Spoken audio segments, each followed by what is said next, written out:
Welcome to programming classes. This is Gayas. हम अपना O level का सेशन स्टार्ट कर रहे हैं और हम सबसे पहले M2 R5 सिलेबस पे डिस्कशन करने जा रहे हैं। आगे बढ़ने से पहले हम इसका सिलेबस जानना चाहेंगे कि सिलेबस में क्या क्या दे रखा है, तो हम आपको ब्राउजर पे ले चलते हैं। तो डेफिनेटली आप यहाँ पे आए और नीलेट्स या फिर ओ लेवल सिलेबस 2021 या जिस ईयर में भी आपने कहा हो उस ईयर का आप सिलेबस यहाँ से सर्च कर सकते हैं।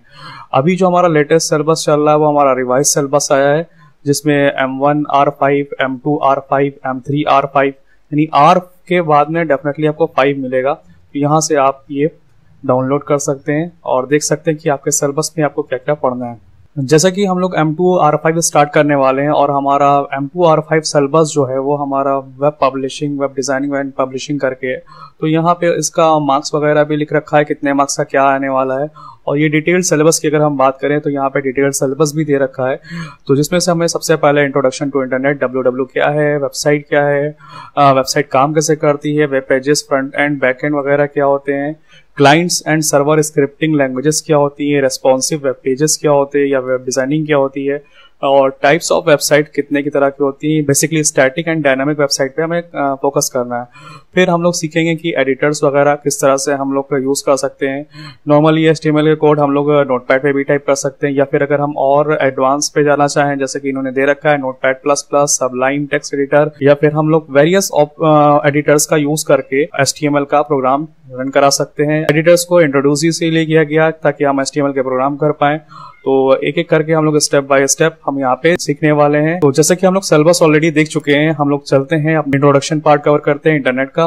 और यहाँ पे बहुत सारे बच्चे हमें जो मिलते हैं वो बाइलिंगुअल मिलते हैं, मींस कुछ बच्चे हिंदी में ओ लेवल निकालना चाहते हैं, कुछ बच्चे इंग्लिश में पेपर लिखना चाहते हैं। तो आपके कन्वीनियंट के लिए हमने यहाँ पे जो कंटेंट तैयार कर रखा है वो बाइलिंगुअल ही तैयार कर रखा है। हो सकता है कभी हम हिंदी में पढ़ करके आपको ऐसे एक्सप्लेन करें, हो सकता है कभी इंग्लिश में पढ़ करके हम आपको एक्सप्लेन करेंगे। टू बी वेरी ऑनेस्ट, हमारी हिंदी इतनी अच्छी नहीं है, लेकिन हमने कोशिश करी है कि हम अपने हिंदी वाले स्टूडेंट को भी कोप अप कर सकें। तो सबसे पहले हमें देखने को मिल रहा है इंटरनेट या फिर नेट, जो कि नेटवर्क ऑफ नेटवर्क्स भी कहलाता है। ये is the largest computer network in the world that connects billion of computers user. जाहिर सी बात है, हम लोग क्या करते हैं, नेट का यूज करके लाखों यूजर के साथ में एक ही समय में कनेक्ट हो सकते हैं। यही चीज हम लोगों ने यहाँ पे हिंदी में लिख रखी है। नेक्स्ट देखते हैं इंट्रोडक्शन में, the word internet comes from combination between interconnection and network. ये जो इंटरनेट का शब्द है ये दो चीजों से मिलकर के बना है, इंटरकनेक्शन और नेटवर्क। यानी आप को एक तरह से इंटरकनेक्ट रहना है और किस तरह से कनेक्ट रहना है, नेटवर्क के थ्रू कनेक्ट रहना है। नेटवर्क का मतलब जैसे कि आज के टाइम में हम लोग वाईफाई के थ्रू भी कनेक्ट होते हैं, वायर के थ्रू भी कनेक्ट होते हैं, मतलब ब्रॉडबैंड वगैरह लगा होता है। तो इस तरह के कनेक्शन को हम लोग इंटरनेट कह सकते हैं। आगे यहाँ पे लिखा हुआ है, network is a collection of computers and devices connected via communication channels and transmission media allow to share resources. जो नेटवर्क होता है वो कलेक्शन होता है कंप्यूटर्स का, मतलब वहां पे कंप्यूटर्स भी जुड़ सकते हैं या फिर कंप्यूटर्स के जैसे डिवाइसेस जैसे कि स्मार्टफोन्स हो गए, लैपटॉप्स हो गए, टैबलेट्स हो गए, वो सारे के सारे आपस में इंटरकनेक्ट हो सकते हैं।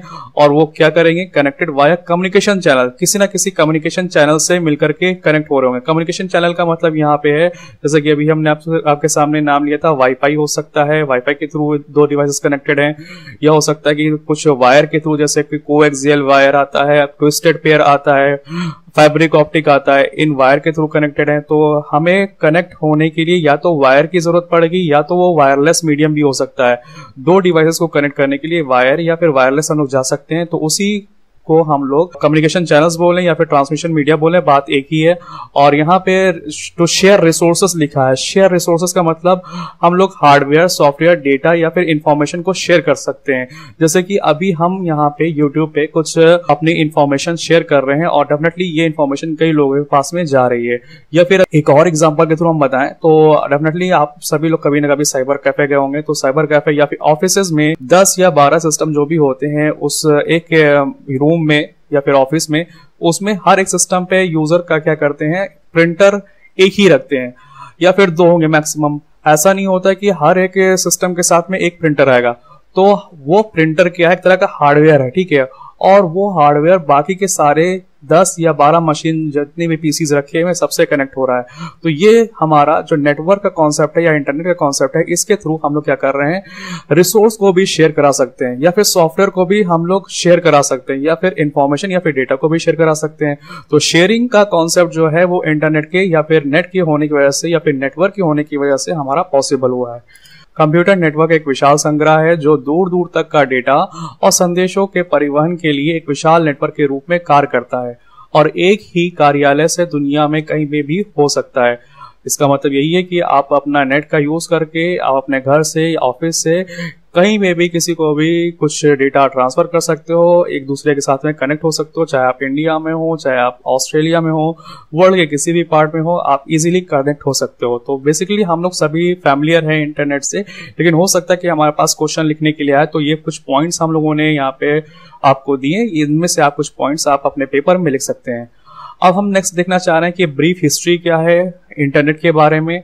तो सबसे पहले तो हमने इसका नाम बताना है, आरपा। आरपा कह सकते हैं या फिर आरपा नेट कहीं कहीं भी मिलता है। नेट का मतलब तो नेटवर्क से ही है। आरपा का फुल फॉर्म है advance research project agency and net means network. तो पुराना नाम इंटरनेट का आरपा नेट था और ये हमारा वर्ल्ड वॉर के समय में यूज हुआ था, सेकेंड वर्ल्ड वॉर के टाइम में, और इसको डिफेंस ने यूज किया था, यानी वहां की आर्मी ने यूज किया था। अब यहाँ पे ये लिख रहा है कि 1969 जनवरी 2 started an experimental computer network, यानी पहला जो भी ये इंस्टॉलेशन हुआ आपका जनवरी 2 में 1969 में हुआ।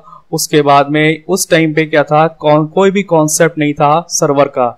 कॉन्सेप्ट नो सर्वर, यानी जैसे कि आज के टाइम में सर्वर होते हैं, क्लाइंट मशीन्स होती हैं, उस टाइम पे कोई भी सर्वर मशीन नहीं होती थी यहाँ पे। लेकिन जो भी कनेक्शन होता था वो but equal importance participation to every computer in the network. लेकिन जो भी आपस में कंप्यूटर जुड़े होते थे वो सारे के सारे एक दूसरे से इंटरलिंक्ड होते थे और उसमें कम्युनिकेशन गैप नहीं होता था। देन लास्ट पॉइंट देखने को मिल रहा है, even if 1 or 2 node destroyed that will not affect the network. हो सकता था कभी किसी टाइम में किसी मशीन पे पावर सप्लाई बंद हो गया या फिर किसी पीसी पे कुछ प्रॉब्लम आने लगी, वो शट डाउन हो गया, तो बाकी का नेटवर्क को उस टाइम पे भी हर्ट नहीं करता था। मतलब नेटवर्क उस टाइम पे भी डिस्ट्रॉय नहीं होता था। आपका नेटवर्क एक दूसरे से जो भी कनेक्टेड हैं लोग, वो उस टाइम पे भी चलता रहता था। जिसका सिस्टम गया या जिसके पावर फेल्योर हुआ वही सिस्टम सिर्फ शट डाउन हो जाएगा, बाकी का नेटवर्क प्रॉपर चलता रहता था उस टाइम में भी। अब यहाँ पे एक हमें विंटन सर्फ करके दिख रहा है, ये इमेज आगे विंटन सर्फ की, और he is known as the father of internet. और इनके बारे में ये भी कहा जाता है कि ये को डिजाइनर थे of TCP IP networking protocol. TCP IP networking की अगर हम बात करें तो ट्रांसमिशन कंट्रोल प्रोटोकॉल होती है, आईपी का मतलब इंटरनेट प्रोटोकॉल होती है। हमारा जो इंटरनेट कनेक्टिविटी होती है बेसिकली इन्हीं को लेकर के होती है, सर्वर सॉकेट के भी नाम से जाना जाता है, लेकिन अभी हम इतना डीप में नहीं जा रहे हैं। बस इनका हमें याद रखना है कि Vinton Cerf was the father of internet और इन्होंने टीसीपी आईपी नेटवर्किंग का भी कुछ काम किया था। फिर www के बारे में हम लोग सीखेंगे। www हमारा वर्ल्ड वाइड वेब है, commonly known as the web, और इसको हम लोग हमेशा वेबसाइट के स्टार्टिंग में लगाते हैं। ये हमारा एक तरह का रूल भी कहला सकता है, ठीक है। और is the system of interlinked hypertext hypermedia documents accessed via internet. इसकी हेल्प से बता रहे हैं कि हम लोग क्या करते हैं, इंटरलिंक्ड हाइपरटेक्स्ट। इंटरलिंक का मतलब एक जगह से दूसरी जगह पे कुछ भी हमें लिंकिंग मिल रही है। मतलब अगर हम यहाँ पे मान लेते हैं कि किसी ऐसे टेक्स्ट पे हम क्लिक कर रहे हैं और क्लिक करने के बाद में हमारा दूसरा नेट का पेज खुल जा रहा है, तो इस तरह के जो भी हमारे टेक्स्ट हो सकते हैं, इमेजेस हो सकती है, जहाँ पे क्लिक करने पे दूसरा पेज खुल रहा है, तो हम उसको इंटरलिंक्ड हाइपरटेक्स्ट या फिर हाइपर मीडिया कह सकते हैं। हाइपर टेक्स्ट का मतलब टेक्स्ट से है जो कि हमारा लिंक की तरह काम करेगा। हाइपर मीडिया का मतलब आपका इमेज हो सकता है, ऑडियो हो सकता है, वीडियो हो सकता है। अगर किसी इमेज पे आप क्लिक कर रहे हो, किसी वीडियो पे क्लिक कर रहे हो और एक और पेज नया खुल रहा है, तो वहां पे उसको हाइपर मीडिया बोलेंगे। तो ये हमारा www का कॉन्सेप्ट था। फिर इसके बारे में थोड़ा सा हम लोगों ने और एक्सपैंड किया है। हाइपर टेक्स्ट होते क्या एग्जैक्टली, अगर आपको लिखने के लिए आ जाए, अगर आप हिंदी में लिखना चाह रहे हो तो यहाँ से आप देख सकते हो। हम यहाँ पे इंग्लिश में पढ़ लेते हैं और इसको फिर थोड़ा सा इसको एक्सप्लेन कर देंगे। Hypertext is text displayed on a computer और other electronic devices with references to other text that the reader can immediately access, usually by mouse click और की प्रेस सीक्वेंस। यानी ऐसे टेक्स्ट जो कि हमारे computer पे display होते हैं, इलेक्ट्रॉनिक डिवाइस पे डिस्प्ले हो सकते हैं, जिसपे क्लिक करने पे यूजुअली माउस से या फिर की से, की का मतलब आपकी एरो की वगैरह या फिर एंटर की वगैरह से हिट करने पे आपका इमीडिएट एक्सेस होता है दूसरे पेज का या फिर दूसरे टेक्स्ट का। तो ऐसे लिंक को ऐसे टेक्स्ट को हाइपर टेक्स्ट को हम लिंक भी बोल सकते हैं या फिर उसको हाइपर टेक्स्ट भी बोल सकते हैं। सेम कॉन्सेप्ट हमारा आता है हाइपर मीडिया के लिए। Hypermedia is used a logical extension of the term hypertext in which graphics, audio, video, plain text and hyperlinks intertwine to create a generally non linear medium of information.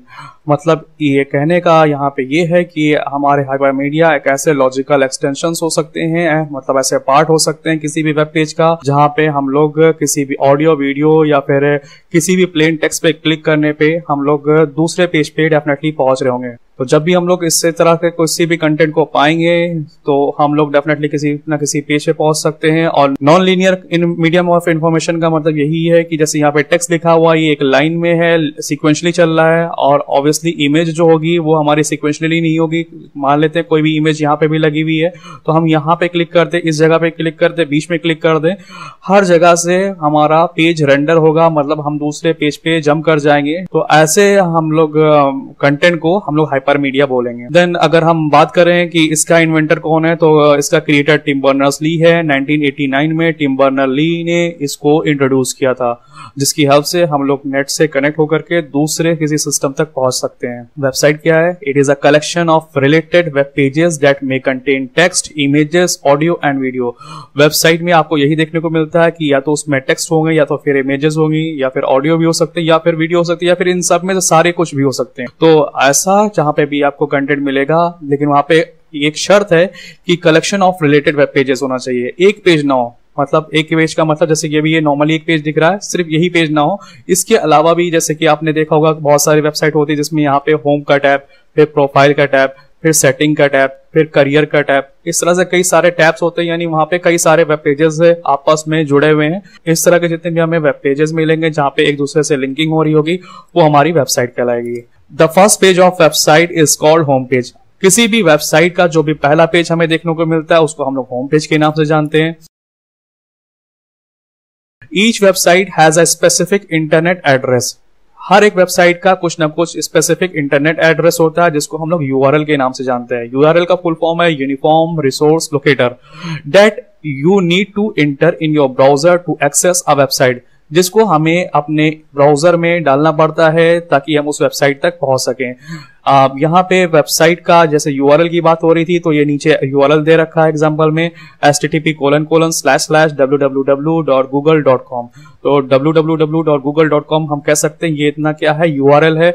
और अगर हमने इसको browser में डाला तो definitely Google का page हमें accessible होगा। ब्राउजर का मतलब होता है जैसे कि यहाँ पे हमें दिख रहा है कि इस इमेज में ये गूगल क्रोम पे हम लोग यहाँ पे काम कर रहे हैं, और गूगल क्रोम पे हम लोगों ने यहाँ पे URL में डाला, ये हमारी URL है ऊपर। तो URL में हमने अगर डाला तो गूगल का पेज खुल रहा है। अब गूगल पे भी हमें यहाँ पे जीमेल का ऑप्शन मिलता है, इमेजेस का ऑप्शन मिलता है, साइन इन का ऑप्शन मिलता है, यानी ये पेज सिंगल पेज नहीं है। अब यहाँ पे अगर हम यहाँ पे क्लिक करेंगे तो डेफिनेटली जीमेल पे हम पहुंच जाएंगे। इमेजेस पे क्लिक करेंगे तो इमेजेस वाला सेक्शन सेलेक्ट हो जाएगा, यानी अब जो भी हम सर्च करेंगे वहां पे इमेजेस सर्च होंगी। साइन इन पे क्लिक करेंगे तो हम जीमेल के साइन इन पेज पे पहुंच जाएंगे। और ये जो हमारा ये आइकन दिख रहा है, इस पे अगर हम क्लिक करेंगे तो गूगल के जितने भी हमारे प्रोडक्ट हैं जैसे कि गूगल फॉर्म्स हो गया, पॉडकास्ट हो गया, गूगल डॉक्स हो गया, ये यहाँ से हमारे सारे के सारे लिस्ट होने लगेंगे। एंड टाइप्स ऑफ वेबसाइट में हम लोग को दो तरह की वेबसाइट देखने को मिलेगी, एक स्टैटिक हो सकती है, एक डायनामिक हो सकती है। स्टैटिक वेबसाइट का मतलब ये है कि ये बहुत ही इजीली बन जाती है, इसको बनाना बहुत ही आसान है, जस्ट बिकॉज इसमें सिर्फ और सिर्फ HTML की कोडिंग होती है, HTML के अलावा कोई कोड नहीं होता है। और अगर हम एक स्टैटिक वेबसाइट बनाने के लिए आपको कहें तो वहां पे आपको वेब प्रोग्रामिंग या फिर डेटाबेस डिजाइन के ज्ञान की कोई आवश्यकता नहीं है, यानी आपको सिर्फ और सिर्फ HTML आनी चाहिए। इसके अलावा कोई आपको ना जावा सीखना है, ना आपको पाइथन सीखना है, ना आपको XYZ कोई और लैंग्वेज सीखना है, ना ही आपको बैकएंड में कोई कुछ सीखना है, यानी सिर्फ HTML अगर आपको आती है तो आप स्टैटिक टाइप की वेबसाइट बना सकते हैं। और स्टैटिक वेबसाइट हमने आपको बोला भी कि यहाँ पे सिर्फ HTML में कोड कर सकते हैं, आपको स्टैटिक वेबसाइट मिल जाएगी।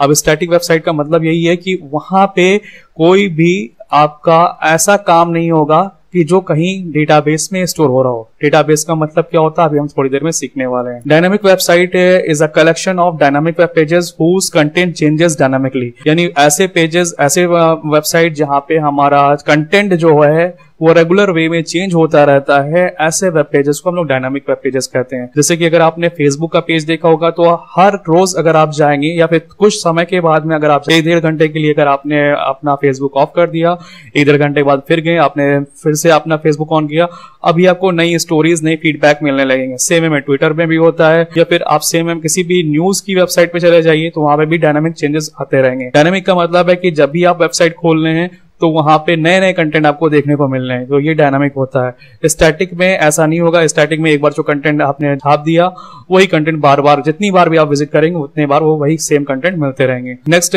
Dynamic website client side scripting या सर्वर साइड स्क्रिप्टिंग या दोनों का उपयोग डायनामिक सामग्री उत्पन्न करने के लिए करती है। यहाँ पे अब स्क्रिप्टिंग की बात आ गई तो नॉर्मल वेबसाइट की बात करें जो कि हमारी स्टैटिक वेबसाइट होती है तो वहां पे कोई भी स्क्रिप्टिंग की जरूरत नहीं होती है, लेकिन अगर हम डायनामिक वेबसाइट की बात करें तो वहां पे स्क्रिप्टिंग की जरूरत होती है, और ये क्लाइंट साइड में भी हो सकती है और सर्वर साइड में भी हो सकती है। क्लाइंट साइड का मतलब है जहां पे हम जिस सिस्टम पे हम बैठे हैं वो सिस्टम हमारा क्लाइंट साइड कहलाएगा। और स्क्रिप्टिंग का मतलब कुछ वैलिडेशन से, कुछ रूल्स रेगुलेशन से, थोड़ी देर में हम लोग ये भी समझने वाले हैं। और सर्वर साइड का मतलब है जहां पे आपका डेटा जाकर के स्टोर हो रहा है वो हमारा पेज सर्वर का पेज कहलाएगा। तो इतनी चीज हमारे यहाँ पे डायनामिक वेबसाइट में चलती है। अब अगर हम फ्रंट एंड और बैक एंड की बात करें तो फ्रंट एंड हमारा क्या है, वेबसाइट जब भी हम लोग विजिट करते हैं या फिर कोई भी पेज हम लोग देखते हैं, चाहे वो किसी के सॉफ्टवेयर का हो, तो उसमें जो ग्राफिकल यूजर इंटरफेस हमें दिखेगा, ग्राफिकल यूजर इंटरफेस का मतलब जहां पे आइकन वगैरह दिखेंगे, जहां पे हमें हो सकता है कि लॉगिन वगैरह करवा रहा हो, बटन दे रखा हो लॉगिन करिए, तो इस तरह का जहां पे भी पेज मिलेगा ग्राफिकल यूजर इंटरफेस का, तो वो हमारा डिजाइन वाला पार्ट जो भी कहलाएगा वो हमारा फ्रंट एंड कहलाएगा। अब जब हम इसमें कुछ डेटा हमने एंटर किया और हमने सबमिट किया, वो कहीं ना कहीं जाकर के सेव हो रहा होगा, वो हमारा क्या कहलाएगा, वो हमारा बैकएंड कहलाएगा। इसको थोड़ा सा समझने के लिए हमने एक इमेज का यूज किया है। मान लेते हैं कि हम किसी रेस्टोरेंट में गए और वहां पे जो भी वेटर था हमने उसको ऑर्डर दिया, तो हम यहाँ पे जहां पे बैठे होंगे वो हमारा फ्रंट एंड है, यानी हमें रेस्टोरेंट ने एक जगह दे दी प्रॉपर बैठने की और हमें मेनू कार्ड दिया, ठीक है, हमने वहां से मेनू कार्ड देख करके हमने ऑर्डर प्लेस किया। अब ऑर्डर ये लेकर के गया होगा किचन में, किचन हमारा बैकएंड है, हमें नहीं मालूम इनके पास में कौन बंदा बना रहा है, क्या बना रहा है, हमें सिर्फ अपने ऑर्डर से मतलब है। यहाँ पे ये जिस तरह से भी जो भी फूड प्रिपरेशन करेंगे उसके बाद में ये हमें डिलीवर होगा, ये हमारा जो भी प्रोसेस होगा एक तरह से हमारा सर्विंग का प्रोसेस होगा। यानी हम क्या कर रहे हैं, पहले हम यहाँ पे आकर के ऑर्डर दे रहे हैं, ठीक है, यानी एक तरह से रिक्वेस्ट कर रहे हैं, ऑर्डर नहीं, हम इसको प्रॉपर वे में रिक्वेस्ट ही कहेंगे क्योंकि हम ऑर्डर नहीं दे सकते हैं, ठीक है। हम किसी भी वेटर से रिक्वेस्ट करेंगे कि सर आई नीड दिस, ठीक है, और वो हमारे रिक्वेस्ट लेकर के किचन में गया, उसने किचन में शेफ जो भी था उसको बताया और वही कंटेंट हमें उसने यहाँ पे ला करके फिर से डिलीवर कर दिया। यही काम हमारा वेबसाइट के साथ में भी होता है। अब यहाँ पे वेबसाइट पे हम हो सकता है कि गूगल क्रोम, मोजिला या फिर इंटरनेट एक्सप्लोरर, जो भी हम ब्राउजर यूज कर रहे हो, हम अपने मशीन पे यूज कर रहे हैं, हमने यहाँ पे सपोज www.facebook.com डाला। अब facebook.com डालते ही हमारा सर्वर यानी जो भी वेटर की तरह हमारा रिएक्ट कर रहा था, इसने हमारे रिक्वेस्ट को एक्सेप्ट किया और डेटाबेस के पास में गया। डेटाबेस में अगर फेसबुक का स्टोरेज है, अगर फेसबुक नाम की वेबसाइट है, तो ये डेफिनेटली उस रिक्वेस्ट का रिस्पांस सर्वर के थ्रू करके हमें मेरी मशीन पे पहुंचा देगा। तो फ्रंट एंड का मतलब जहां पे हम लोग देख रहे हैं चीजों को आते जाता हुआ, ठीक है, जहां पे हमें सर्विंग हो रही है या जहां से हम रिक्वेस्ट कर पा रहे हैं वो हमारा फ्रंट एंड कहलाएगा, यानी ये यहाँ पे हमें ग्राफिकल यूजर इंटरफेस में मिलेगा। और जहां पे डेटाबेस पड़ा हुआ है वो हमारा बैकएंड कहलाएगा। डेटाबेस का मतलब है जहां पे सारा सामान आपका प्रिपेयर हो रहा है, रखा हुआ है, जहां से आप एक्सेस कर पा रहे हो, वो आपका क्या कहलाएगा, डेटाबेस या फिर बैकएंड कहलाएगा। Next is what is scripting language. Scripting language अभी हम लोगों ने थोड़ी देर पहले सुना कि स्क्रिप्टिंग लैंग्वेज कुछ होती है, तो स्क्रिप्टिंग लैंग्वेज है क्या? तो स्क्रिप्टिंग लैंग्वेज प्रोग्रामिंग लैंग्वेज का ही एक सब कैटेगरी है। स्क्रिप्टिंग लैंग्वेज का काम दूसरे प्रोग्राम को कंट्रोल करना या फिर दूसरे प्रोग्राम को गाइड करना होता है। इसको थोड़ा सा हम लोग प्रैक्टिकली भी समझ लेंगे। हम लोग चलते हैं अपने ब्राउजर पे, तो यहाँ पे आने के बाद में अगर हम यहाँ पे चेक करें नया अकाउंट बनाए पे, नया अकाउंट पे आने के बाद में हम क्या कर रहे हैं, यहाँ पे देख रहे हैं हमें कुछ नाम, कुछ सरनेम, मोबाइल नंबर पूछ रहा है और जैसे हम आगे बढ़ते जा रहे हैं ना, ये यहाँ पे कुछ रेड मार्क करता जा रहा है। अगर हम यहाँ पे साइन अप करें पे क्लिक कर दें तो देखिए हमारा पेज सबमिट नहीं हुआ। यानी सबमिट नहीं हुआ का मतलब अगर हम देखें तो ऊपर कोई रिफ्रेश नहीं हो रहा है, यानी यहाँ पे अगर हम क्लिक कर रहे हैं तो इसी टाइम पे हमें कुछ एरर्स मिल जा रही है। ये क्या हुआ है, ये हमारी क्लाइंट साइड स्क्रिप्टिंग है, यानी पेज हमारा सबमिट होने से पहले ही चेक हो गया कि यूजर ने ये सब भरा है कि नहीं भरा है, फिल किया है कि नहीं किया है। ठीक है। तो ऐसी स्क्रिप्टिंग जो कि हमारे क्लाइंट साइड पे चलती है, स्क्रिप्ट का मतलब हम समझ सकते हैं कुछ रूल है। यहाँ अगर हम यहाँ पे एंट्री नहीं करेंगे तो ये पेज सबमिट नहीं होगा। लेकिन अगर हम ये पेज बंद कर दे फिलहाल और यहाँ पे कुछ ईमेल आईडी डालें और यहाँ पे कुछ गलत सलत पासवर्ड डाल दें, तो अभी आप क्या देखेंगे, लॉगिन करे पे क्लिक करेंगे तो यहाँ पे आप देखिएगा यहाँ पे ये पेज रिफ्रेश होगा। तो ये रिफ्रेश देखिए यहाँ पे लोडिंग होने लगी। इसका मतलब क्या है, अब ये पेज सबमिट हुआ, यानी आपने कुछ डिटेल दी, डिटेल देने के बाद में आपने सबमिट पे क्लिक किया, लॉगिन पे, ये डेटा अब जा रहा है सर्वर साइड पे। तो सर्वर साइड पे जाने के बाद में चेक होगा कि आपने जो भी यूजर आईडी दी है वो करेक्ट है कि नहीं करेक्ट है। अगर करेक्ट है तो वो डेफिनेटली लॉगिन कर देगा, अगर नहीं करेक्ट है तो सर्वर से ये डिटेल वापस आ रही है कि आपने जो भी एंटर किया है वो गलत क्रेडेंशियल्स आपने एंटर कर दिए हैं। तो ये स्क्रिप्टिंग होती है।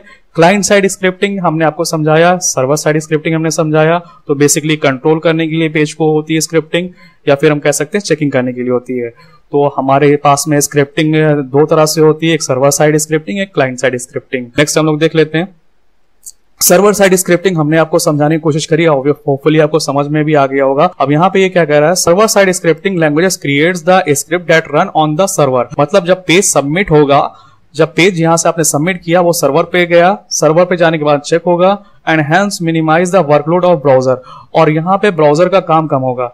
The functionality of your website is written in those scripting language. अब ये जो होती है, ये यहाँ पे जो चेकिंग हो रही है, ये किसी न किसी प्रोग्रामिंग लैंग्वेज के थ्रू होती है। The most commonly use server side scripting languages are Perl, Ruby, Python, PHP etcetera. तो ये क्वेश्चन आपसे पूछा जा सकता है, किसी प्रोग्रामिंग लैंग्वेज का नाम बताइए जो कि as a server side scripting language use होती है। तो आप इसमें से कोई एक नाम या बता दोगे। क्लाइंट साइड स्क्रिप्टिंग की बात करें तो क्लाइंट साइड स्क्रिप्टिंग हमारे पास ब्राउजर पे होगी, जैसे कि अभी हमने नया अकाउंट क्रिएट करते समय आपको दिखाया था। Client side scripting languages create the script that run on the client side, यानी आपके ब्राउजर पे चलेगी। ऐसे स्क्रिप्ट जो आपके ब्राउजर पे चल रही है वो क्लाइंट साइड स्क्रिप्ट कहला रही है। These are sent from the server by server side scripts, और ये कहां से भेजी जाती है, ये सर्वर साइड यानी डेटाबेस से सर्वर पे, सर्वर से ब्राउजर पे भेजी जाती है। और यहाँ पे आकर के ये सारी चीजें डाउनलोड हो जाती हैं और ये ब्राउजर के वेब पेज पे ही चेकिंग करने के लिए काम आती है बिना पेज को सबमिट किए। अब यहाँ पे कुछ एग्जांपल दिए हुए हैं कि जावा स्क्रिप्ट हो गई, जेक्वेरी हो गई, सब हमारे कुछ स्क्रिप्टिंग लैंग्वेज है। HTML responsive web designing. Responsive design का मेन पर्पस है कि ऐसे वेब पेजेस क्रिएट करना जो कि विजिटर्स की स्क्रीन साइज एंड ओरिएंटेशन को डिटेक्ट करे और उसी के अनुसार लेआउट को चेंज कर ले। अब आज के टाइम में होता क्या, सब सर्टेन टाइम से हमारे बहुत सारे ऐसे यूजर है, या हम खुद ही को ले लें, कभी हो सकता है कि हम यूट्यूब अपना पीसी पे यूज कर रहे हो, कभी हो सकता है टैबलेट पे यूज कर रहा हूँ, कभी हो सकता है लैपटॉप पे यूज कर रहा हूँ, कभी हो सकता है मोबाइल पे यूज कर रहा हूँ, लेकिन आपको कभी भी वो कंटेंट कटे पिटे नहीं मिलेंगे, आपको उसका लेआउट चेंज हो जाएगा। मतलब अगर ये हम यहाँ पे अगर वेबसाइट इस तरह से है तो ये वेबसाइट लैपटॉप पे थोड़ा सा स्क्रीन के हिसाब से अपने आप को एडजस्ट कर लेगी। अगर ये हम टैबलेट पे आ रहे तो वहां पे भी अपने आप को एडजस्ट कर पाएगी। अगर वही वेबसाइट अगर हम मोबाइल पे एक्सेस कर रहे हैं तो वो वेब पेज अपने आप को वहां पे अपने हिसाब से उस स्क्रीन के हिसाब से एडजस्ट कर लेगा। तो ये जो भी हमारा एडजस्टिंग का मॉड्यूल बना है वेब पेज को अपने हिसाब से एडजस्ट करने के लिए, इसको हम लोग क्या किस नाम से जान रहे हैं, HTML रेस्पॉन्सिव वेब डिजाइन।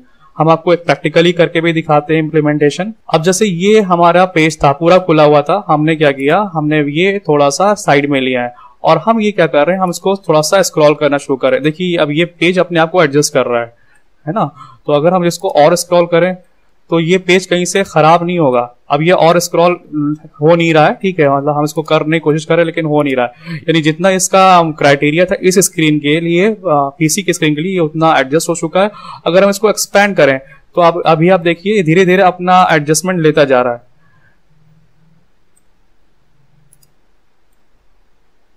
ठीक है, तो ये हमारा क्या कहलाता है, रेस्पॉन्सिवनेस ऑफ वेबसाइट। तो होपफुली इतना हम लोगों ने अच्छे से समझ लिया होगा।